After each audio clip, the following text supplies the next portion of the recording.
He was dying, bleeding out in a dark basement in Seoul, and the only person who found him was a young African student who should have walked away. She saved his life, hid him, protected him, but helping him nearly destroyed hers. She lost everything, her school, her safety, even her future. A year later, he came back a billionaire, built her an entire city, but when he finally stood before her again, she looked at everything he gave and still said no. Seoul, South Korea.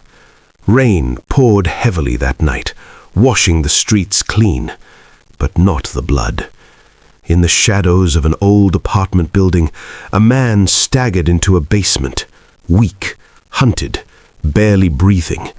A Mafia boss betrayed and left for dead. Minutes later, footsteps echoed down the stairs. A young African nursing student, returning late from lectures, stopped. Her eyes locked on him. Blood everywhere. A stranger, danger written all over him. He tried to speak, but only one word came out. Help. She hesitated. Every instinct told her to run, but she didn't. That one decision changed both their lives forever. Before we continue, we welcome you to AFRO-KOREAN Love Thrillers, the home of dark romance, forbidden passion, power, betrayal, and captivating revenge stories. Please do me a favor. Tap that comment section and tell us quickly where you are watching from. Stay tuned. Don't forget to subscribe to this channel so you don't miss any new thriller that drops here. Sit back and relax because this story is just getting started. Now let's get back to our story. She didn't remember deciding to help him. 1 second she was standing there, frozen, heart pounding, breath caught in her throat. The next, she was moving. Hey, don't pass out, she whispered, dropping her bag and rushing toward him. Up close, it was worse. The blood wasn't just around him, it was pouring from him. Dark, thick, soaking through his clothes, spreading across the cold concrete floor. Her hands trembled for a second. Then, training took over. Nursing student, she muttered under her breath, as if reminding herself who she was. You've seen worse, you've handled worse. But she hadn't. Not like this. She slid his arm over her shoulder, struggling under his weight. He was heavy, far heavier than she expected, but adrenaline pushed her forward.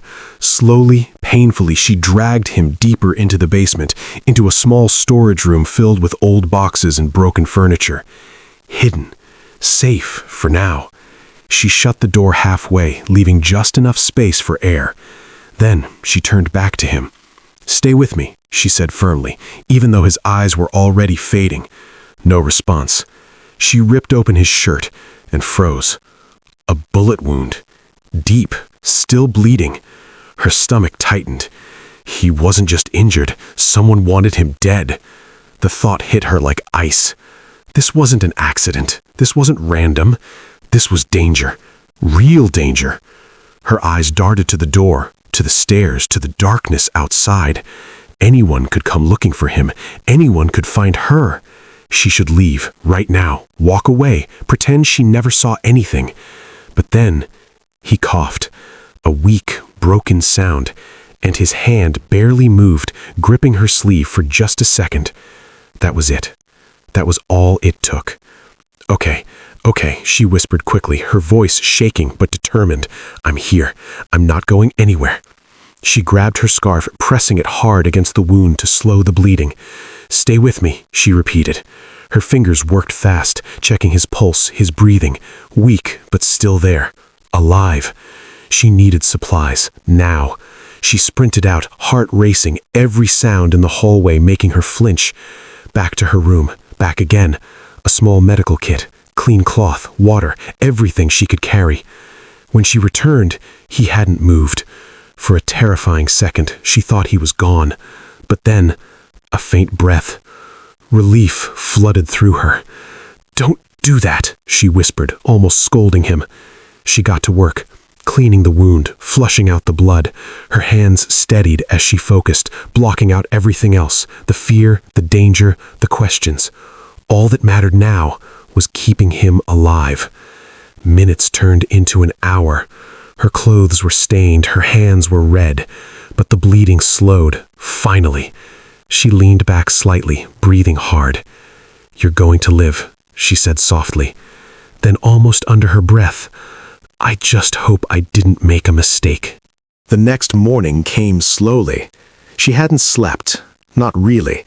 Every small sound in the building made her freeze.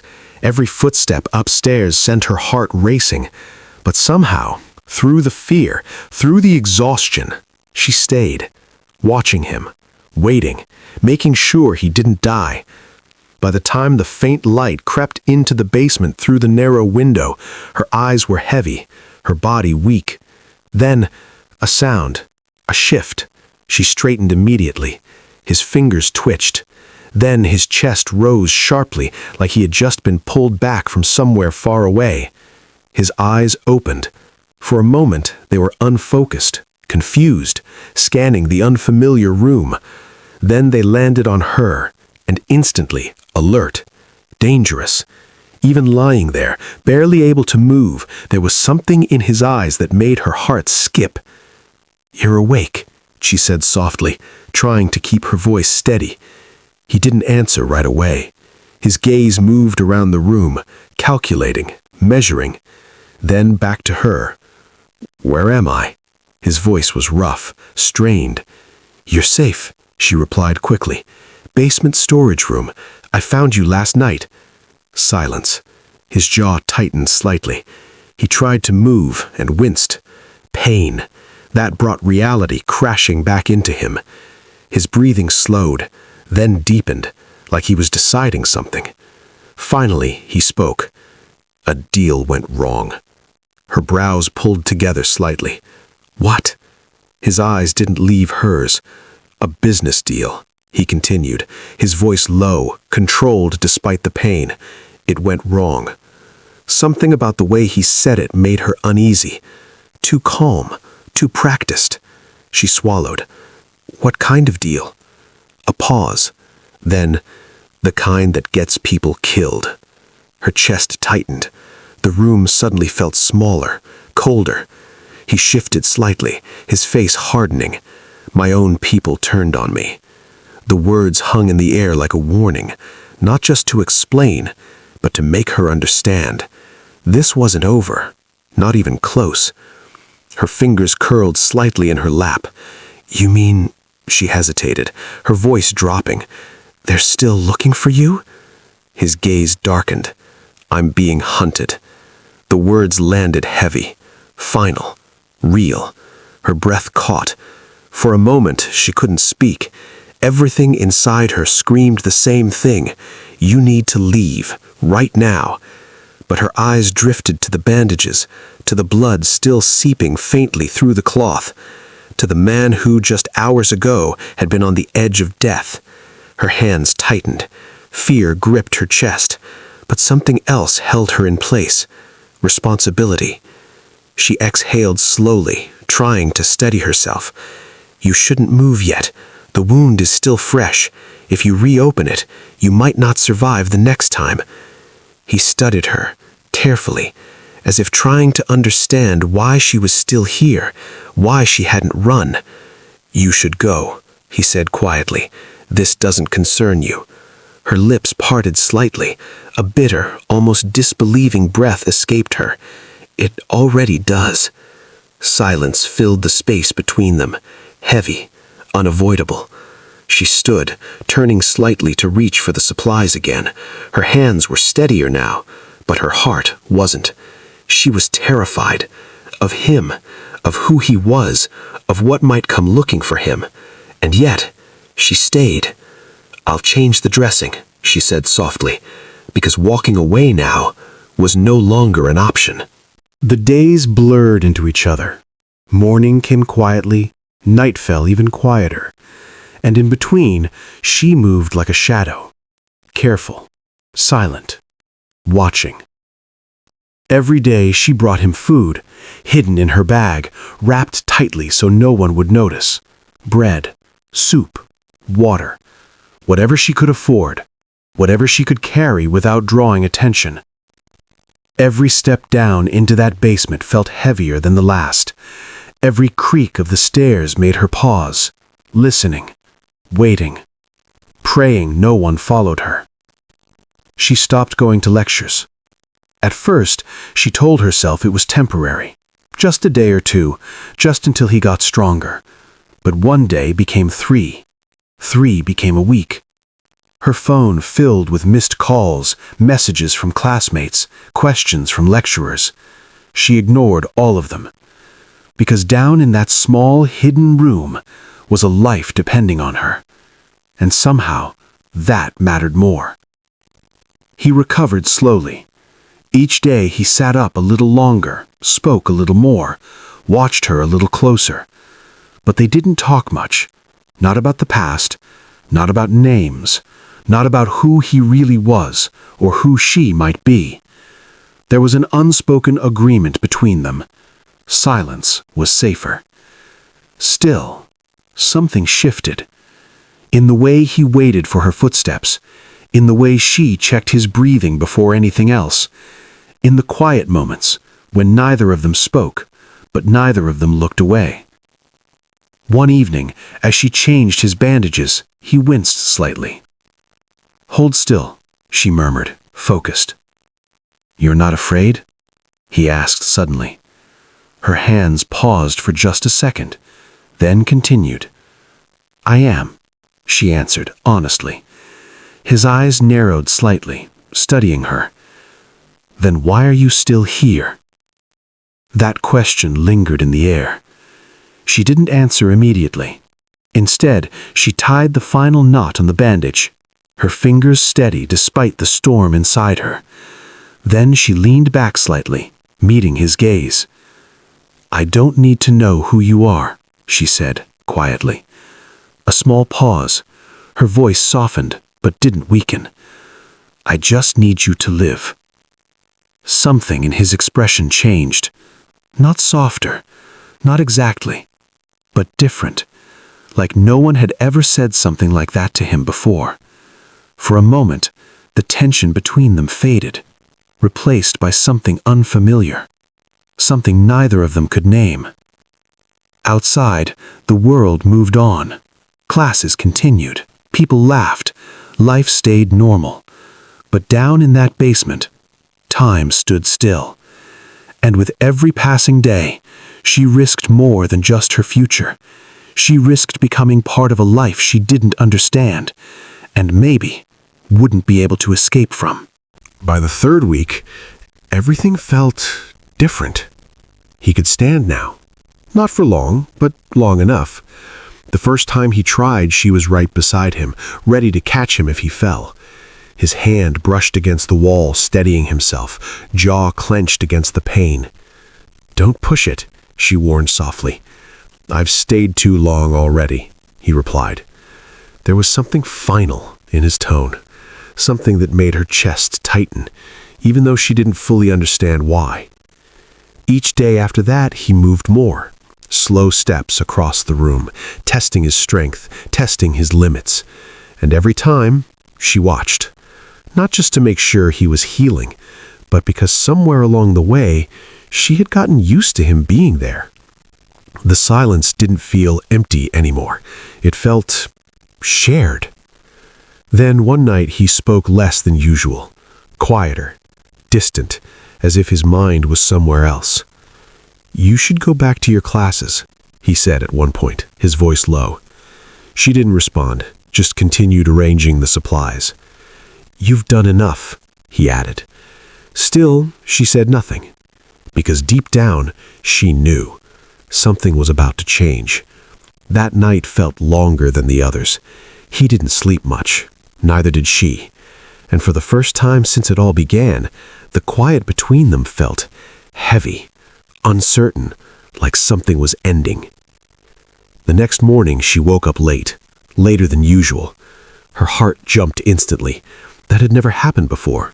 She rushed down the stairs, her footsteps quicker, louder than they should have been. "Hey!" she started, pushing the door open, then stopped. Silence. The room was still. Too still. Her eyes scanned the space. The blanket folded. The cloth she used for his wounds neatly placed to the side. The air felt empty. Her chest tightened. No.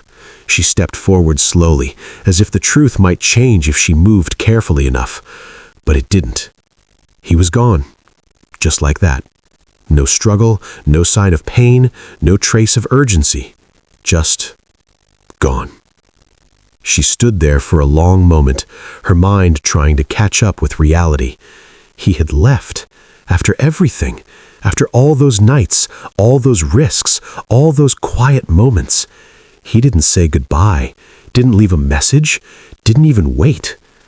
Her fingers curled slightly at her sides. A strange feeling settled in her chest. Not anger, not exactly. Something quieter, heavier, like something had been taken without warning. She exhaled slowly, looking around the room one last time, at the place that had held a secret, a danger, a life, and somehow a connection she never expected. Then she straightened, picked up her bag, and walked out. Because whatever this was, whatever it meant, it was over now. Or at least, that's what she thought. Days passed. At first, nothing happened. No footsteps, no strange faces, no signs that anyone even knew. She almost convinced herself it was over, that whatever danger had followed him had left with him. She went back to class, sat through lectures, tried to focus, tried to return to the life she had paused. But something inside her had changed. Every unfamiliar face made her uneasy. Every sudden movement made her turn, and every night she double-checked her door, just in case. Then, it happened. 3 men, waiting, right outside her building. She saw them before they saw her, standing too still, watching too closely. Not students, not staff, something else. Her steps slowed. Her heart began to pound. Keep walking, she told herself. Don't react. But the moment she tried to pass them, hey. One word. Cold. Sharp. She froze. Slowly she turned. Up close, they were worse. Hard eyes, no warmth, no hesitation. Danger. "You are the girl," one of them said. Not a question, a statement. Her throat went dry. I don't understand." A second man stepped forward, cutting her off. "You helped him." Silence. Her pulse roared in her ears. "I don't know what you're talking about," she said, quickly. Too quickly. They exchanged a glance. Then one of them smiled. Not kindly. He reached into his jacket and pulled out a phone, tapped the screen, then held it up in front of her. Her breath stopped. Her mother, standing outside their house. Her younger brother right beside her, laughing, alive, unaware. Her knees almost gave out. How did you... They weren't asking. They were warning. The realization hit her like a wave. This wasn't about finding him. This was about controlling her. "You're going to tell us where he is," the first man said calmly. "I don't know," she cried, her voice breaking. "He left, I swear. I don't know where he went." Another step closer. Too close. "If you're lying," the third man said quietly, "we won't come back here." A pause. His eyes locked into hers. "We'll go there." He tapped the screen again. Her family. Her home. Everything she had. Fear wrapped around her chest so tightly she could barely breathe. "I'm telling the truth," she whispered, tears forming. "I don't know where he is." They studied her. Long. Silent. Then finally, the first man nodded slightly. "Then you're useless to us." Her stomach dropped. Useless? That didn't sound like safety. It sounded like a decision. He stepped back. Stay out of things that don't concern you, he added coldly. Then, just like that, they walked away, leaving her standing there, shaking, broken, terrified. That night, she didn't sleep. She packed, hands trembling, mind racing, every worst-case scenario playing over and over. They knew.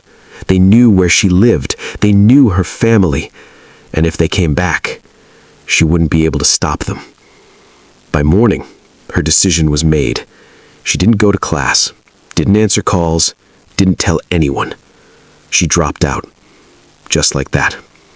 Everything she worked for, gone. She booked the next flight. Didn't look back. Didn't hesitate. Because staying was no longer an option. And as the plane lifted into the sky that night, leaving Korea behind, she held on to one thought. Saving him had cost her everything. The air felt different when she stepped off the plane. Heavier, warmer, familiar, but not comforting. She stood there for a moment, her small bag hanging loosely from her shoulder, eyes scanning the crowded airport. People moved around her, laughing, calling out, reuniting. Life going on. Normal. But hers was no longer the same. Back home, everything looked exactly as she remembered. The narrow road leading to their house, the faded paint on the walls, the sound of voices drifting in from nearby homes. Nothing had changed, except her. Her mother ran to her the moment she arrived, pulling her into a tight embrace. "You're back so soon?" she asked, confused but relieved. She forced a smile. "Just needed to come home for a while." A while. She didn't know how long that would be, or if she'd ever go back. The days that followed were quiet. Too quiet. She woke up with nowhere to go, no lectures, no assignments, no future waiting for her in a classroom. Her books stayed untouched in her bag, her phone filled with unanswered messages from Korea. She ignored them all, because answering meant explaining, and explaining meant reliving everything. No degree. The words echoed in her mind more than she expected. Years of hard work, late nights, dreams of becoming something more, all paused, maybe gone. No money. Whatever little support she had before was tied to her studies. Now that was gone too. She tried to help at home, small things, cooking, cleaning, running errands, but deep down she knew this wasn't the life she had been building. Life reset, just like that, as if everything she had worked for had been erased overnight. Sometimes she would sit outside in the evening, watching the sun sink slowly into the horizon, thinking, replaying everything. That night in the basement, the blood, his voice, the way he looked at her when he finally woke up. Then the men, the threats, her family, the fear. Her fingers tightened slightly in her lap. All of it led here, to this life she didn't plan. Her younger brother sat beside her one evening, nudging her lightly. "You're quiet these days," he said. She gave a small smile. "Just tired." But it wasn't just tired. It was something deeper, something heavier, a kind of silence that settled inside her. All because she chose to save a stranger. The thought came without warning, clear, unavoidable. She could have walked away that night, pretended she didn't see him, gone back to her room, finished her studies, built the life she dreamed of. But she didn't. She stayed. And now, everything had changed.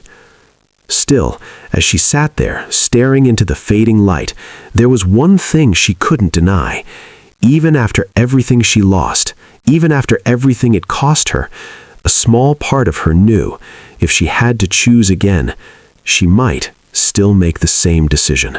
Meanwhile, far from the quiet life she was trying to rebuild, he didn't die. Not in that basement. Not after the betrayal. Not even after being left bleeding in the dark. He survived. The moment he left that place, he disappeared completely. No contact, no trace. Even the people hunting him lost him. Because this time, he wasn't running blindly. He was planning, carefully, silently, ruthlessly. Weeks turned into months.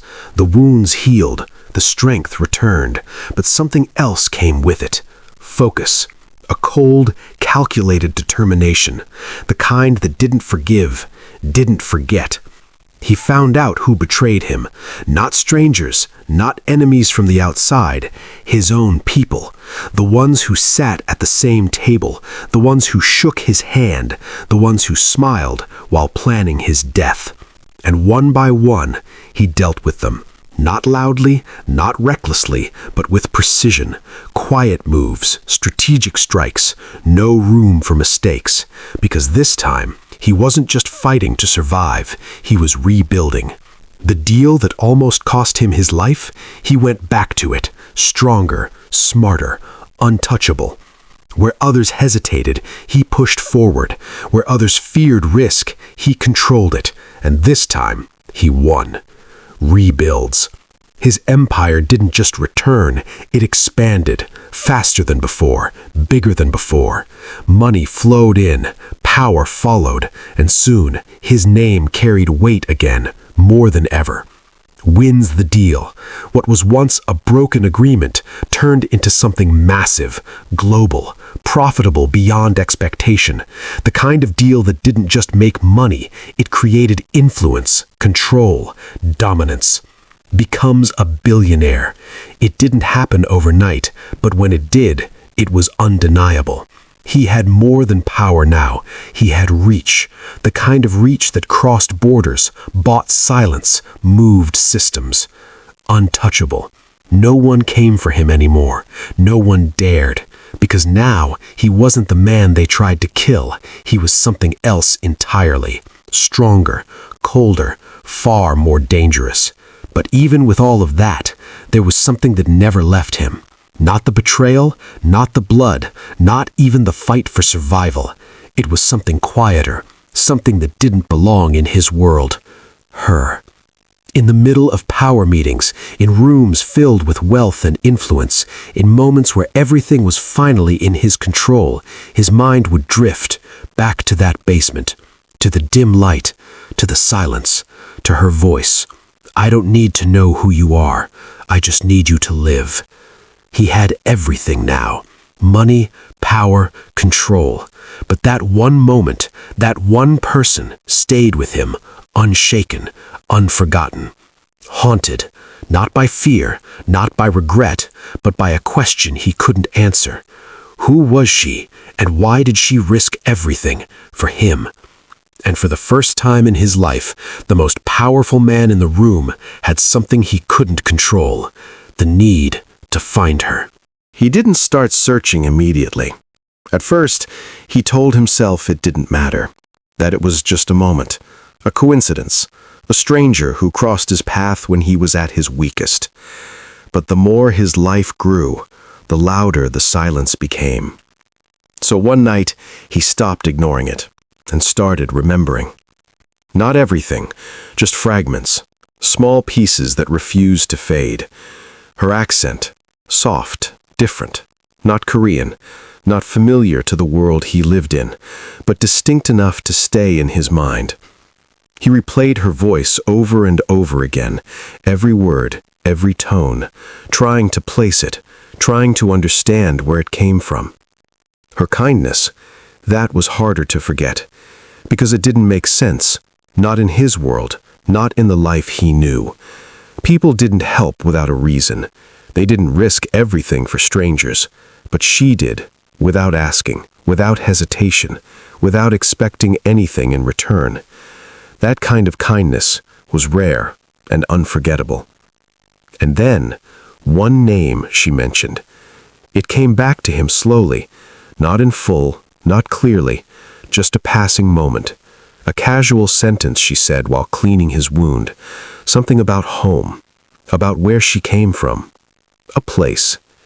He sat there for a long time, trying to piece it together, repeating it in his mind, over and over, until finally it clicked. A name. Not perfect, not complete, but enough. That was all he needed. A place. The next morning, everything changed. This wasn't a thought anymore. It was a mission. He mobilized resources, contacts, networks that stretched across countries, quiet calls, discreet inquiries, nothing that would draw attention. Because this wasn't business. This was personal.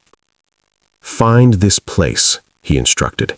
No explanations, no details, just the name. Days passed, then weeks. Information came in pieces, unclear at first, then sharper, more defined. A region in Africa.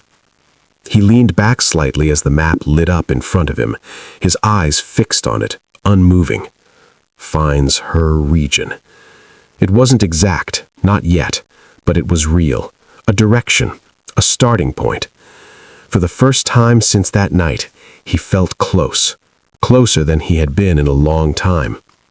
Somewhere in that region was the woman who changed his life, and this time he wasn't going to stop until he found her. He could have just searched, quietly, sent people, asked questions, tracked her down like everything else in his world, but that wasn't enough. Not this time. He doesn't just look for her. He transforms her world. The moment he confirmed the region, everything moved fast. Investments appeared where there had been none. Projects began where nothing had existed before. No announcements, no public attention. Just change. Builds roads. The dusty, uneven paths that once slowed everything down became smooth, paved roads stretching across the land. For the first time, cars moved easily. Trade moved faster. People traveled without struggle, and no one knew exactly why. Constructs homes. Old structures were replaced. New houses rose from the ground, stronger, cleaner, safer. Families who had lived in uncertainty suddenly had something solid, something permanent. Brings electricity. Dark nights lit up. One evening the village flickered, then stayed bright. Children stared in awe. Adults stood in silence, because something impossible had just become real. Builds hospitals, not small clinics, real facilities, equipped, staffed, prepared. For the first time, people didn't have to travel far to survive. Life expectancy didn't just improve, hope did. And through it all, she watched. At first, from a distance, quiet, uncertain. Everyone talked about the sudden change. Some called it luck, others called it a miracle. But she felt something else, something familiar, something she couldn't explain. Then, he went further. Builds her a modern estate, not hidden, not small, a place that stood out. Clean lines, strong structure, guarded gates. Everything about it said one thing. This was intentional. Cars, parked and waiting, new, untouched. Security, not aggressive, but present, careful, controlled. Wealth, not thrown around carelessly, but placed precisely, as if someone understood exactly what would matter. The entire region shifted, not overnight, but fast enough that no one could ignore it. He didn't just come back, he rewrote her entire world. And finally, when everything was in place, when the land no longer looked like the place he first searched for, when her world had been rebuilt from the ground up, he arrived. Not as the man she once found bleeding, not as someone hiding in the shadows, but as something else entirely. Powerful, untouchable, unrecognizable. And this time, he wasn't coming to survive. He was coming for her. She felt it before she saw him. The shift, the silence, the way people suddenly moved differently, spoke in lower tones, watched the road as if something important was about to happen. Word had spread. Someone powerful had arrived. She stood at a distance, her hands still, her eyes searching without knowing why. Then, the cars appeared. Black, polished, moving slowly, deliberately, as if the ground itself had to make way for them. They stopped. Doors opened. Men stepped out first. Sharp, alert, controlled. Nothing like the ones she had seen before. These were different, disciplined, loyal. Then, he stepped out. She saw him, and for a moment, everything else disappeared. Not broken, not bleeding, not the man she had left behind in that basement. Powerful. He stood tall, composed, dressed in a way that spoke without words. Control, wealth, authority, everything about him had changed. But his eyes, she recognized those. Untouchable. No fear, no weakness, no trace of the man who once whispered help with his last breath. This version of him didn't beg. This version of him commanded. Her chest tightened. Not from fear, not exactly. Something deeper, something she couldn't name. He saw her, and the world seemed to pause. For a second, neither of them moved. Not the people watching, not the guards, not even the air. Then slowly, he stepped forward. One step, then another, until there was nothing left between them but silence. Up close, it was undeniable. It was him. Her fingers curled slightly at her sides, her heartbeat quickened, memories rushed back. The basement, the blood, the quiet nights, the voice she thought she had left behind forever. He stopped in front of her, close enough to speak, close enough for her to see that beneath everything, he hadn't forgotten. I came back for you. The words were calm, steady, but they carried weight. Years of silence, years of searching, everything he had done led to this moment. Around them, people watched in confusion, curiosity, but neither of them noticed. Her lips parted slightly. No words came out, because standing in front of her was not just the man she saved, it was the man who had changed everything. And somehow, he was looking at her the same way he did back then, not as a stranger, not as someone beneath him, but as someone who mattered.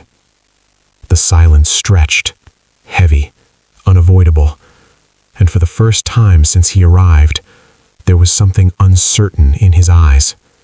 Not power, not control, something human, waiting.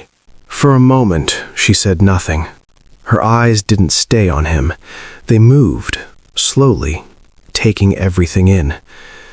She looks around, the smooth roads stretching far beyond what this place used to be, the houses, strong, new, unfamiliar, the lights that no longer flickered out at night, the hospital standing where there was once nothing, the estate behind him, built like something out of a different world.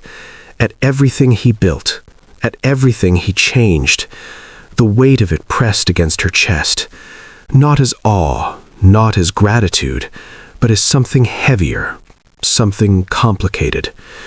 Her fingers tightened slightly, because she understood, more than anyone else there, what all of this meant. This wasn't just development, this wasn't just generosity, this was him, trying to give back, trying to return, trying to fix something that had already been broken. Her gaze slowly returned to him, and for the first time, there was no hesitation in her eyes. I lost everything the first time I saved you. The words landed softly, but they didn't need force, because the truth inside them was enough. Silence. The air shifted. Even the people watching felt it, though they didn't understand it. His expression didn't change immediately, but something behind his eyes did. She took a small step back, not out of fear, but out of distance. Then, I won't lose my life or my family for you again. This time her voice was steady, clear, unshaken. The words didn't echo, they settled, heavy, final. For a moment, no one moved.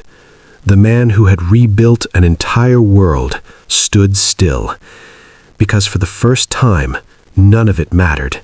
Not the power, not the money, not the transformation. None of it could reach her. Her decision stood where everything else failed, untouched, unmoved. His jaw tightened slightly, not in anger, not in frustration, but in something quieter, something he wasn't used to feeling. Loss. Because standing there, he realized something he had never faced before. There were some things no amount of power could fix. Some choices couldn't be undone, and some people couldn't be won back. She held his gaze for one last second, then turned, not running, not rushing, just walking away, leaving behind the man who had once needed her to survive, and now couldn't find a way to reach her at all. If you enjoyed this story, don't forget to subscribe. It really helps the channel grow and lets you know when new videos drop. Lastly, and turn on notifications so you never miss a video.